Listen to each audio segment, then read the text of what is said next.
오늘의 사연 시작합니다. 안녕하세요.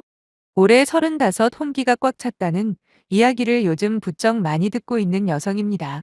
안 그래도 1살 어린 남자친구와 1년 정도 연애하고 있었거든요. 하지만 결혼 준비 과정에서 생각하지 못한 난관에 부딪히는 바람에 파혼했습니다.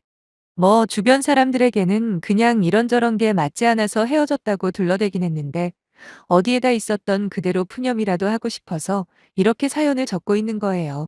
남자친구는 저와 대학 동기였습니다. 대학교 다닐 때는 그다지 친하지는 않았고 얼굴만 알고 지내는 사이였죠.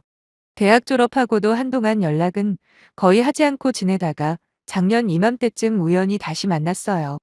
친구랑 술 한잔 하고 있었는데 그 친구 역시 대학교 동창이거든요.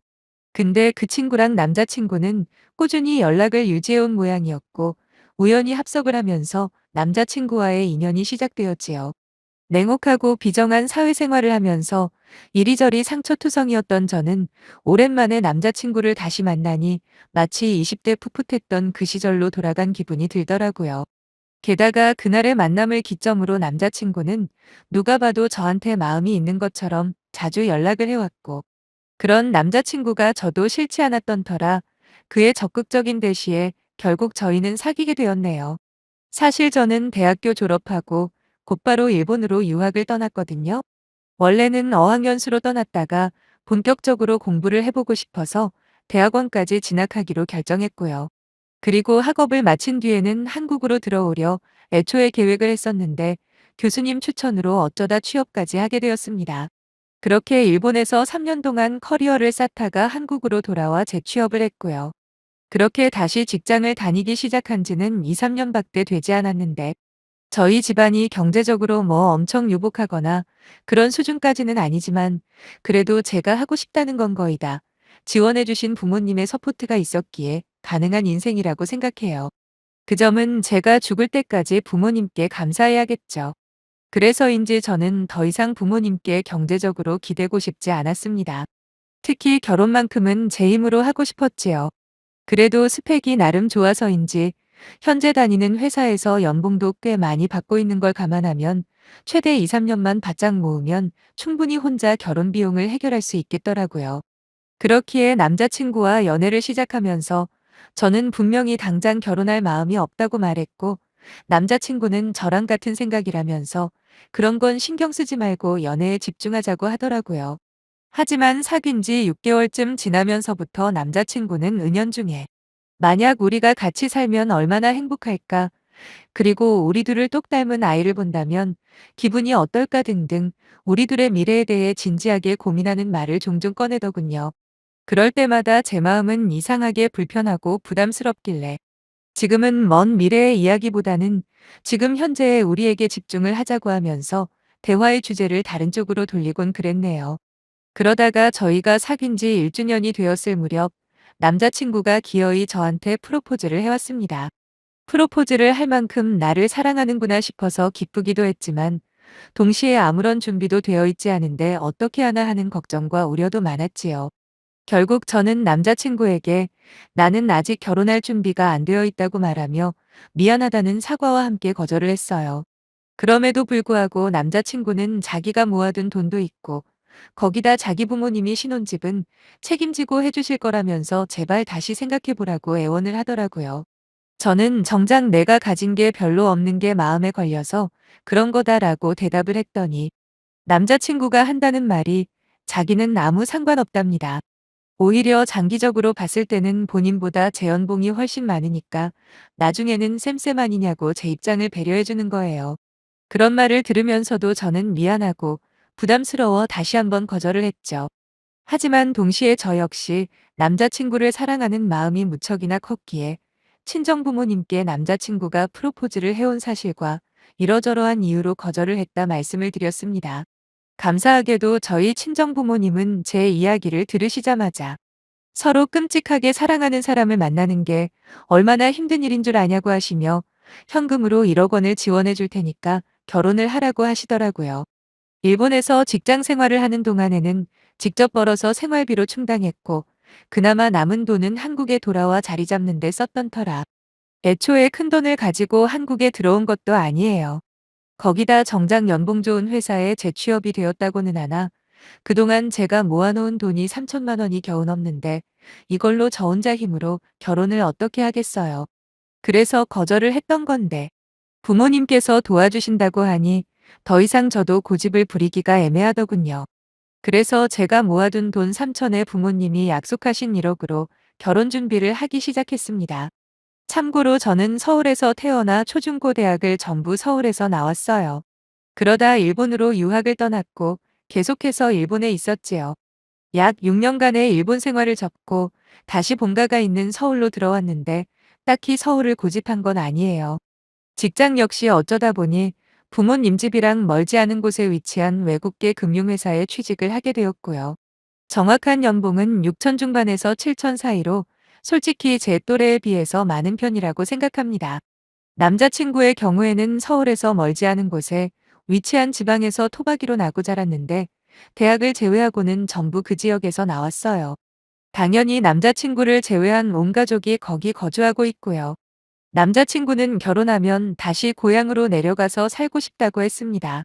참고로 자칫하면 제 시부모님이 될 뻔한 남자친구 부모님은 그 지역에서 꽤 유명한 빵집을 운영하고 계셨는데 언젠간 남자친구가 물려받을 수도 있다고 하더군요. 참고로 남자친구 부모님이 준비해 주신다는 신혼집도 그 지역이었어요. 제 입장에서는 부모님과도 거리가 멀어지는 데다 친구들이나 가깝게 지내는 지인들도 자주 못 만나게 되는 게 많이 아쉽긴 하더라고요.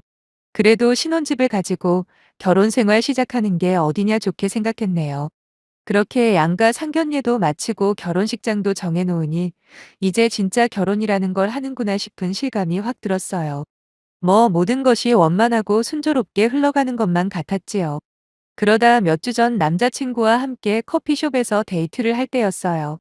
갑자기 남자친구가 저한테 그러는 거예요. 자기는 좋겠다.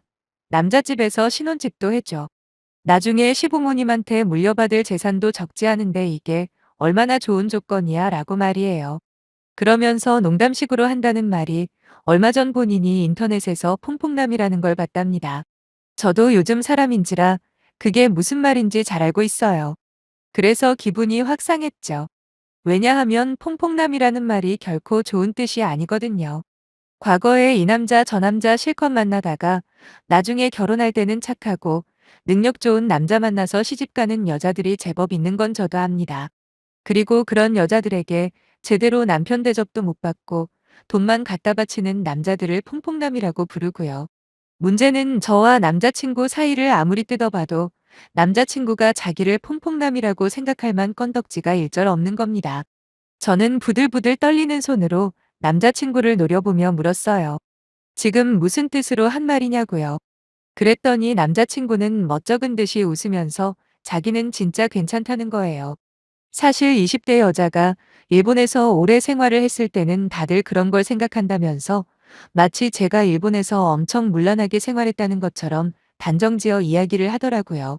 거기다 일본은 물가나 집세가 비싸기로 유명한데 여자 혼자서 직장 생활만 해가지고 제가 그만큼의 돈을 벌었다는 게 안 믿어진다면서 그래도 과거는 과거니까 자기는 진짜 아무 상관없다네요.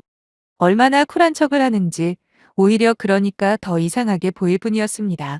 남자친구의 생색은 그뿐만이 아니었어요. 자기는 현금 5천만 원에 집까지 가지고 결혼하는 거지만 저는 다 해봐야 1억 조금 넘는 돈에 몸만 오는 거 아니냐면서 그러니까 누가 보면 자기를 퐁퐁남으로 생각할 수도 있겠다 싶어 농담을 한 거라네요. 그 말을 듣는데 순간 온몸에 피가 거꾸로 솟고 욕이 목구멍까지 올라차는 기분이 들더라고요. 그래도 주위에 사람들도 있고 하니 최대한 참았습니다. 그냥 자리를 박차고 일어나 커피숍을 나가려고 하자 남자친구가 저를 붙잡으며 아니 농담 한마디 한 거 가지고 이렇게 나올 거냐 오히려 적반하장식으로 따지고 들길래 발걸음을 멈추고 남자친구에게 확실하게 말해줬어요. 애초에 결혼할 생각이 없는 나한테 결혼하자고 꼬신 건 당신 쪽 아니냐고. 내가 결혼을 하겠다. 결심을 한 건 신혼집이나 당신 부모의 재력 때문이 아니라 나를 있는 그대로 받아들이고 사랑해 줄 거라 믿었기 때문이다라고요. 그런데 세상 사람들이 전부 다 나를 문란한 여자라고 오해를 해도 마지막까지 나를 믿어줘야 할 당신이 그딴 헛소리를 농담이라고 한다는 게 믿을 수가 없다고 그랬어요. 지금 이 순간 당신에 대한 모든 신뢰는 무너졌고 당신과의 결혼 역시 내 인생에서 지워버렸다고 말한 다음 남자친구를 그대로 밀쳐버리고 커피숍을 나와버렸네요. 택시를 타고 집으로 가는 동안 분노로 온몸이 부들부들 떨리고 얼굴은 화끈거리고 아주 난리도 아니었습니다. 제가 일본에 있는 동안 당연히 연애도 하고 남자들과 썸도 타고 그랬지만 다른 젊은 사람들이 하는 그런 평범한 연애였지. 제가 뭐가 아쉬워서 양심에 거리낄 만한 그딴 짓을 했겠습니까? 그리고 저보다 훨씬 경제적으로 힘든 한국 여성들도 많이 만났지만 실제로 그런 문란한 일을 해서 돈을 버는 경우는 극히 드물어요. 도덕이나 양심이고 뭐고 일단 대부분 불법인데 아무리 돈이 좋아도 그렇게까지 위험한 일을 쉽게 하겠냐고요. 사실 일본에서 학교를 다니고 직장 생활까지 했다고 사람들에게 말하면 요즘은 많이 좋아졌지만 불과 2, 3년 전만 해도 색안경을 끼고 저를 바라보는 게 느껴지긴 했습니다. 그래도 저는 이해했어요. 왜냐하면 미디어나 뉴스 같은데 노출되는 일본 이미지가 좋은 것보다 안 좋은 게 훨씬 많으니까요. 특히 우리나라와 일본은 옛날부터 불편한 관계잖아요. 그렇지만 누구보다 저를 이해해주는 사람이라고 믿었던 남자친구가 저를 그런 눈으로 보고 있었다니. 정말이지 그 충격과 배신감은 말로 표현하기가 힘들었어요. 남자친구랑 헤어지고 진행하던 결혼 준비들을 없던 일로 돌리는 건 그리 힘들다고 생각하지 않았습니다. 다만 제가 청혼받았다고 했을 때 정말 기뻐하시고 축하해 주시던 부모님이 실망하시는 게 가장 마음이 아팠어요. 결국 택시 안에서 저는 엄청나게 눈물을 흘렸고 한 번 터지기 시작한 울음은 걷잡을 수 없이 커져만 갔죠. 오죽하면 택시 운전하시는 아저씨께서 차를 멈추고 저를 진정시켜 주셨다니까요. 부모님이 어떻게 반응을 하실까 하는 생각에 머릿속이 복잡하기만 해서 집에 도착해도 곧바로 집 안으로 차마 들어가지 못하고 밖에서 한동안 서성였어요.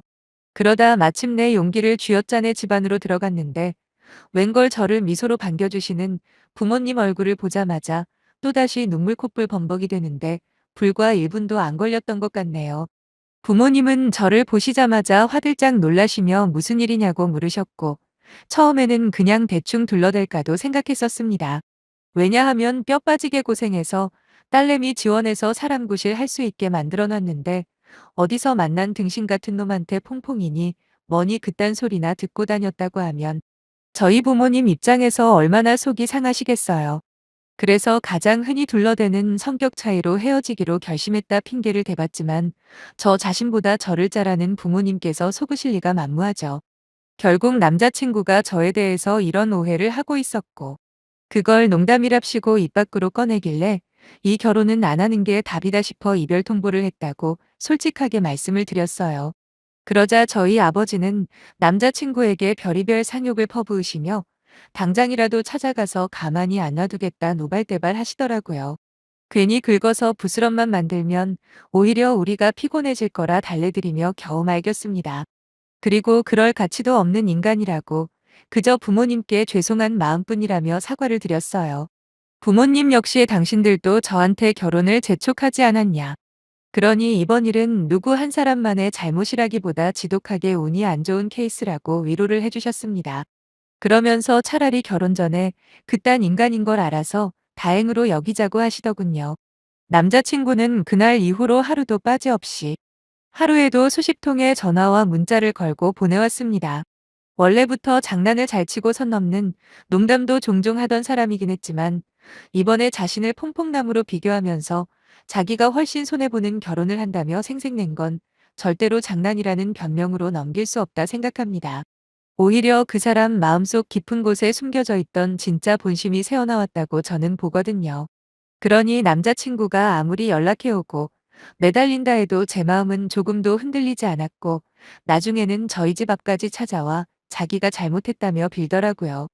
심지어 나중에는 남자친구 부모님께서도 연락을 해오셨는데 처음에는 어떻게든 자기 아들이 잘못 말했다며 사과를 하시는 척 하더니 결국에는 어떻게 살았는지 증거라도 있냐 뭐 그런 소리를 하면서 찜찜하긴 하다네요.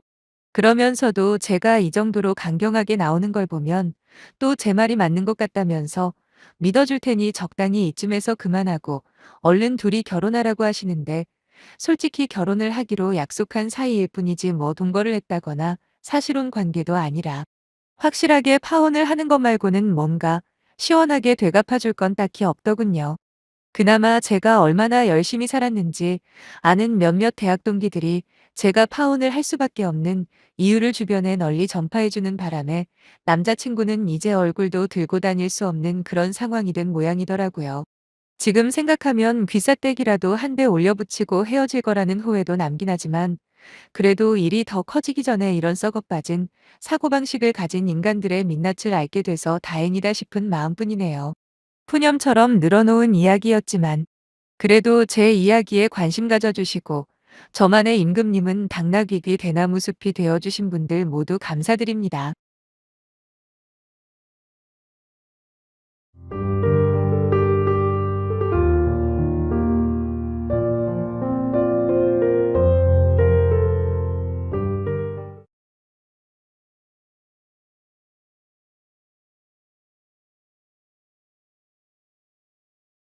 오늘의 사연 시작합니다. 안녕하세요. 저는 올해로 스물하고도 일곱 되는 직장인 여성입니다. 내년 초 저의 남편이 될 남자친구는 저보다 4살이 많았어요. 요즘 세상에 4살 차이면 꽤 많이 나는 거라고 하시던데 사실 저는 잘 모르겠더라고요. 우선 어떤 주제로 대화를 하던 친구같이 잘 통했거든요. 저희는 같은 직장에서 연애를 시작한 사내 커플이었습니다. 물론 지금은 제가 중간에 이직을 해서 따로 회사를 다니긴 하지만 처음 남친을 만났을 때가 아직도 생생하게 기억이 나네요. 저는 대학을 졸업하자마자 바로 취직을 했는데 남친은 꽤 늦은 나이에 입사를 한 케이스예요. 이런저런 다른 일들을 하며 시간을 보냈던 남친은 식당을 운영하시는 시부모님의 도움을 받아 창업을 한 적도 있었다고 해요. 그런데 하는 일이 잘 풀리지 않았고 그 뒤로는 단기 알바나 건설 현장 일용직 같은 일을 전전하다 운 좋게 저희 회사에 들어오게 되었던 거죠. 엄청나게 좋은 기업은 아니었지만 그래도 이름 있는 탄탄한 회사였고 아무나 들어오고 싶다고 해서 들어올 수 있는 곳은 절대로 아닙니다. 남친 나이에 신입사원으로 입사하는 경우는 정말 흔치 않은데 그 당시에 영업팀에 사람이 부족해서 상대적으로 나이가 많고 어느 정도의 사회 경험에 창업 경험까지 있는 남자친구가 입사를 하게 된 거죠. 남녀 사이라는 게 대부분 그렇듯 우연한 계기로 친하게 지내면서 정이 쌓였고 그렇게 2년 전부터 좋은 감정으로 사귀다가 내년에 결혼 약속까지 해둔 상황이었습니다. 저나 남자친구 둘 다 성향이 참 비슷해요. 사치 부리는 건 별로 안 좋아하고 돈을 아껴 쓰는 편이거든요. 그래서 버는 돈의 대부분을 모으면서 연애를 해왔어요.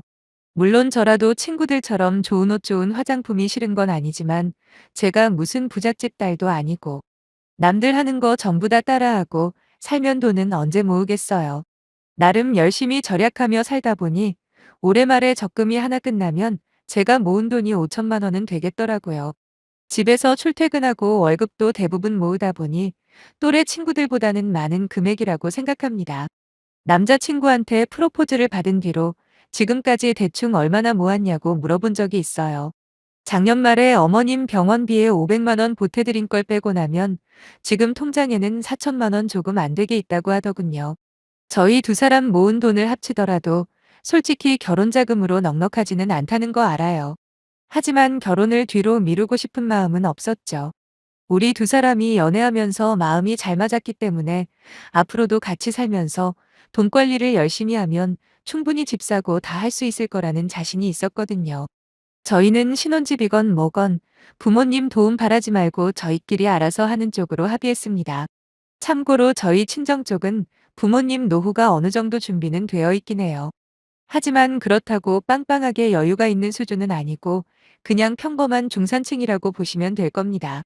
더군다나 제 위로 아직 결혼하지 않은 오빠가 한 명 있기 때문에 부모님의 도움을 기대하긴 힘든 상황이에요. 그래서 그냥 없으면 없는 대로 은행 대출 받아서 신혼집 얻고 그렇게 시작하려 했습니다. 반면에 남자친구 부모님 댁은 이번에 결혼 승낙 받으려고 몇 번 가본 적이 있거든요. 시외 곽이긴 하지만 2층짜리 전원주택에서 사십니다. 앞에 넓은 잔디밭과 조경도 예쁘게 잘 해놨었고 무엇보다 깔끔한 외경과 넓은 평수가 정말 마음에 쏙 들긴 했네요. 그리고 제가 인사를 드리러 갔을 때도 남친 부모님께서 집에서 답답하게 저녁 먹지 말자고 하시면서 마당에서 바베큐를 해주셨거든요. 덕분에 꽤나 즐거운 파티 분위기로 인사를 마칠 수 있었지요. 물론 입에 발린 말인 건 알지만 당신들 못난 아들을 선택해줘서 고맙다며 본인들은 무조건 찬성이라고 반겨주시기까지 했습니다.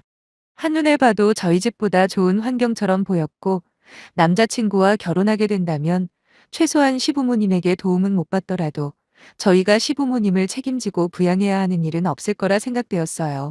남친과 제가 아직 정기도 하고 직장도 안정적이잖아요. 그러니까 양가 부모님 도움 없이도 얼마든지 잘 살 수 있을 거라 자신했었는데 생각하지도 않은 사건이 생겨버렸죠. 상견례도 다 마치고 결혼식 날짜까지 잡아놓은 상황에서 남자친구가 갑자기 시부모님 댁 2층에서 신혼생활을 시작하자는 게 아니겠습니까? 아니 이미 아파트 전세대출까지 거의 다 알아봤는데 이제 와서 딴소리하는 이유를 도무지 짐작할 수가 없었습니다.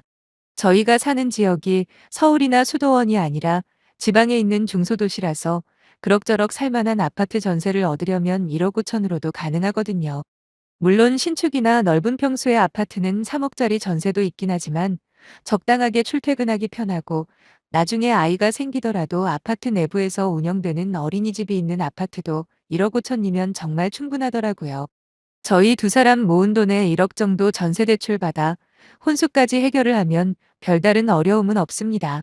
아이를 낳게 되더라도 저는 계속 맞벌이를 할 예정이고 지금 받는 두 사람 월급만 하더라도 700에서 800은 됐기 때문에 충분히 견적이 나왔거든요. 당연히 남자친구와도 전부 다 합의가 된 사항인데 이제 와서 갑자기 딴소리를 하는 게 너무 당황스러웠죠. 시부모님 집에 제가 갔을 때 진심으로 감탄하고 부러워했던 건 사실이지만 그렇다고 신혼생활을 그 집 2층에서 하자는 건 말이 안 되잖아요. 거기다 저희가 2층에 살더라도 어떤 간섭도 하지 않을 거라고 시부모님이 약속을 해줬다면서 합가를 하자는데 여러분들이 제 입장이라면 이해가 되시겠어요? 분명히 얼마 전까지만 해도 은행에서 전세 대출을 함께 알아보고 있었는데 왜 갑자기 말이 달라졌냐고 따졌어요. 그러자 남자친구는 처음에 은행 대출 핑계를 대더라고요. 지금 대출이자가 높아져서 한 달에 갚아야 하는 금액이 너무 많이 늘어났다는 게 그 이유였죠. 물론 남자친구 말이 틀린 건 아니에요. 지난 여름에 알아봤던 대출 이자율이 3%대였는데 지금은 5%까지 올라버렸으니 이자 부담이 늘어난 건 확실하게 맞긴 합니다. 하지만 그래봤자 한 달에 10만 원 정도 더 내는 수준이거든요. 저희 두 사람 소득을 고려해 봤을 때 그렇게까지 크게 부담되는 건 아니었고 저희가 조금만 아껴서 생활하면 문제될 일도 아닙니다. 그런데 지금까지 한마디 언급도 없던 대출이자를 들먹이며 합가를 하자고 하는 게 말이 안 되잖아요. 뭐하러 서로 불편하고 힘들게 같이 살아야 하냐고 그냥 원래 계획했던 대로 따로 살자고 그랬습니다. 하지만 남자친구는 그 사이 무슨 일이 있었는지 너무나도 생각이 확고해졌더라고요. 그러면서 시부모님 집에서 살게 되었을 때의 이점들을 늘어놓는 겁니다. 생활비도 월등히 절약이 되는 건 물론이고 우선 은행 대출을 받지 않아도 된다며 저를 설득하려고 노력을 했습니다. 거기다가 평생 같이 살자는 것도 아니고 딱 2년만 살면서 목돈 모아서 나가잡니다. 물론 그 말이 완전히 허무맹랑한 소리가 아니라는 건 저도 인정합니다. 하지만 제가 문제를 삼는 건 같이 살고 안 살고가 아니에요. 왜 뒤늦은 타이밍에 그런 결정을 하자는 거죠. 처음부터 그런 의사가 있다는 걸 알았다면 충분한 시간을 가지고 의논을 했을 테고 막상 진짜로 2년 동안 합가를 하던 안 하던 어찌되었든 그건 우리 둘이 함께 결정을 하는 거잖아요. 물론 솔직히 말해서 결혼 시작부터 시부모님과 같이 살고 싶은 마음은 없기도 했고요. 저는 아무리 생각해봐도 그건 아닌 것 같다고 절대로 남자친구 의견에는 동조를 못하겠다 확실하게 이야기를 했습니다. 아마도 남자친구는 저를 설득할 자신이 있었던 모양인지 저의 단호한 거절에 많이 당황하는 눈치였고 결국 진짜 이유를 실토하더군요. 자기한테 지금 결혼 자금이 없답니다. 이건 또 무슨 소리냐고 했더니 남친 부모님께서 운영하는 식당이 코로나다 뭐다 해서 그동안 상황이 꽤 안 좋았다고 합니다. 그래서 주택담보대출을 받았는데 돈을 다 갚지도 못하고 만기가 도래했고 그러던 차에 제가 자기 부모님 집을 너무 좋아하는 걸 보고는 딱 2년만 합가했다가 나중에 갚아드린 돈까지 받아서 나올 계획이었다고 하는 거예요. 아니, 아무리 그럴듯한 계획이라고 해도 제가 알지 못하는 이상 그게 무슨 의미가 있겠습니까? 안 그래요? 상상도 못했던 이야기를 듣고 어처구니가 없었고, 이 상황을 어떻게 받아들여야 할지 아무런 생각도 안 났어요. 그럼 지금 당신한테 결혼 자금 자체가 아예 없는 거냐고 하니까 얼마 전에 자기 돈으로 정리해드려서 현재 300만 원 정도가 남아있답니다. 한마디도 못하고 그저 멍하니 있는 저에게 남자친구가 그러더라고요. 부모님이 그 빚을 어쩌다가 지게 되었는지, 그리고 얼마나 급박한 상황이었는지 등등 입에 침까지 튀어가며 설명을 해주고 있었지만 정작 제 귀에는 한마디도 들어오지 않았습니다. 그저 처음부터 나를 속이려고 한 건가 싶은 생각뿐이었고, 비록 세심하게 저를 잘 챙겨주는 모습과 성실한 모습 때문에 결혼까지 선택하긴 했지만 이렇게 무책임하고 자기 위주의 남자인 줄은 몰랐네요. 솔직히 처음부터 부모님 빚을 갚아야 하는데 어떻게 하느냐.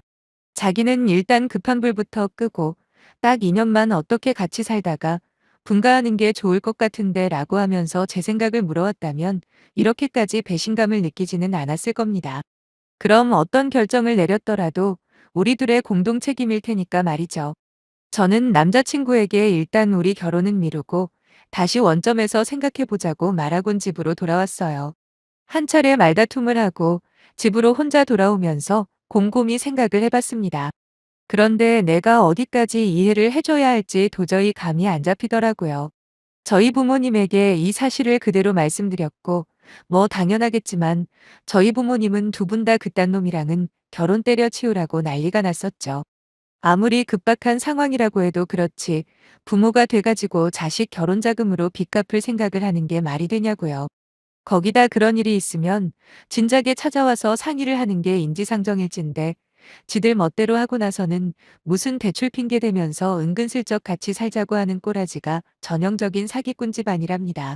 저도 부모님과 같은 생각이었어요.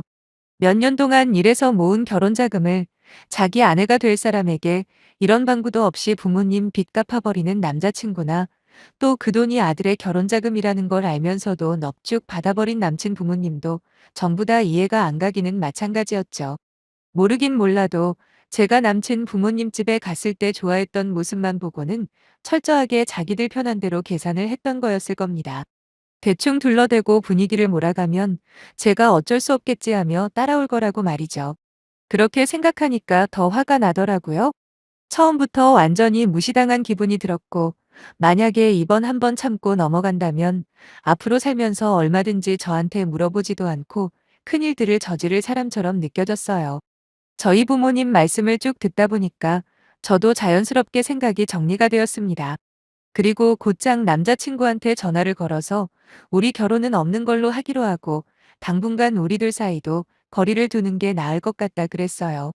거의 헤어지자는 말이나 다름없는 말이었는데 남자친구가 제 말을 듣자마자 갑자기 전화기 너머로 울먹이는 목소리로 우리 헤어지는 거냐 묻더라고요. 모르겠어요. 사람 마음이라는 게 참 희한하죠. 평소 같으면 남자친구가 우는 모습을 보인다면 안타깝고 불쌍하게 보였을 겁니다. 하지만 안 그래도 정이 떨어진 상태에서 남자가 울기까지 한다는 생각이 드니까 그나마 남아있던 정마저 싸그리 사라지는 기분이었어요. 그리고는 남자친구가 사과랍시고 한다는 말이 더 대박이었습니다. 네가 돈을 그렇게 중요하게 생각하는 줄 알았으면 우리 부모님 빚 안 갚고 모른 척했어야 하는데 내가 진짜 미안해라고 하네요. 이게 사과라고 하는 거랍니까? 지금 제가 화가 난 포인트를 전혀 이해 못하고 단순히 가지고 있는 돈을 썼기 때문에 제가 파혼하자고 했다는 식으로 말을 하길래 자세하게 하나하나 설명을 해줄까도 생각했어요. 근데 갑자기 그게 무슨 소용인가 싶더군요. 어차피 다시 만날 생각이 조금도 남아있지 않은데 그 인간 머릿속에 내가 어떤 사람으로 인식되어 있는 게 뭐가 중요하겠냐고요. 오히려 저를 속물에다가 나쁜 여자로 기억하는 게 어찌 보면 더 좋을지도 모른다는 생각까지 들었어요. 요즘 왜 하도 데이트 폭력이다 뭐다 시끄럽잖아요. 그냥 돈 때문에 헤어졌다고 해두는 게 괜히 저를 따라다니며 귀찮게 하지도 않을 거고 여러모로 그 편이 낫다 싶어 제가 그랬습니다. 파혼하는 이유가 뭐 그리 중요하냐고요. 그냥 우리 인연은 여기서 끝이니까 부디 귀찮게 하지 말라는 경고를 끝으로 저희는 그렇게 헤어졌습니다. 아니 헤어졌다고 착각을 했던 거죠. 그때부터 한동안 파혼 사실을 알리느라 진땀을 빼야만 했어요. 진짜 청첩장만 안 돌렸을 뿐이지 전셋집까지도 거의 구하기 직전이었거든요. 처음엔 굳이 파혼까지 해야만 했냐 의아해하던 사람들도 제 이야기를 듣고 나면 저보다 더 광분해서는 차라리 지금 타이밍에 알게 된 걸 다행으로 생각하랍니다. 더 늦기 전에 돌아설 수 있는 것도 천운이라고 하면서 말이죠. 뭐 저도 일정 부분 동의해요. 문제는 한 달인가 흘렀을 때였을 겁니다. 어느 정도 이별의 후유증도 거의 사라질 무렵 하루는 회사에서 퇴근을 하는데 헤어진 남자친구가 찾아왔더라고요. 그것도 그냥 찾아온 것도 아니고 정장에다가 꽃다발까지 들고 말이죠. 하필 그날이 저희 팀 회식 날이어서 저 혼자도 아니었는데 지금도 그때 생각만 하면 얼굴이 다 화끈거릴 지경이라니까요. 멀리서 저를 보자마자 달려와서 무릎을 꿇더니만 들고 온 꽃다발을 주는 게 아니겠습니까? 받았냐고요? 미쳤습니까? 그런 걸 받았다가 무슨 일을 당하려고요. 이게 무슨 병신짓이냐고 물어봤습니다. 그랬더니 제가 화내고 욕하는 거 전부 다 이해한다네요. 대신에 자기한테 2년만 달랍니다. 그러면 그동안 다시 돈을 모아서 올 테니까 그때 처음부터 다시 시작하자는 말도 안 되는 소리를 짓거리더라고요. 옆에서는 직장 동료들이 제게 도움이 필요하면 말하라길래 필요 없다고 그러고 남자친구를 노려보며 입을 열었습니다. 2년이건 20년이건 내가 널 왜 기다리냐고. 그리고 몇 천억을 들고 온다고 해도 내 남은 인생에서 너랑 다시 만날 일은 절대 없을 거라고 소리를 질러버렸네요. 그리고는 지나가는데 방해되니까 등신짓 하려면 저기 내 눈에서 안 보이는데 가서 하라 했더니 또 다시 눈에 눈물이 그렁그렁한 겁니다. 어찌나 짜증이 나는지 저런 모자란 놈인 줄도 모르고 지금까지 낭비한 시간과 에너지가 아까워 죽겠더군요. 하지만 그와 동시에 하마터면 저런 놈과 결혼을 할 뻔했다는 생각에 제 스스로 반성도 많이 했습니다. 나름대로 사람 하나는 잘 본다고 자부했는데 어떻게 골라도 저런 폭탄을 골랐는지 말이죠. 그 후로도 두세 번 남자친구가 찾아오길래 나중에는 저희 회사 남자 직원까지 나서서 아주 개망신을 줬더니 그제서야 자취를 감추더라고요. 들리는 말로는 저랑 헤어진 충격으로 자기 부모님하고도 인연을 끊다시피 하고 회사도 그만뒀는지 잘렸는지 아무튼 제정신이 아니랍니다. 어떻게 보면 자업자득 아니겠습니까? 부모님 빚을 갚아주는 건 충분히 이해하고도 남아요. 저한테 그런 일이 생겼어도 똑같이 그랬을 테니까요. 하지만 그게 문제가 아니라 결혼을 하겠다는 놈이 자기 아내가 될 사람한테 아무런 대화조차 하지 않고 자기 혼자 진행했다는 게 저는 도무지 이게도 안 되고 용서가 안 된다는 거죠. 아무튼 곤란한 시간도 모두 지나가고 지금은 원래의 제 일상으로 돌아왔으니까 앞으로는 제 인생 살아야죠.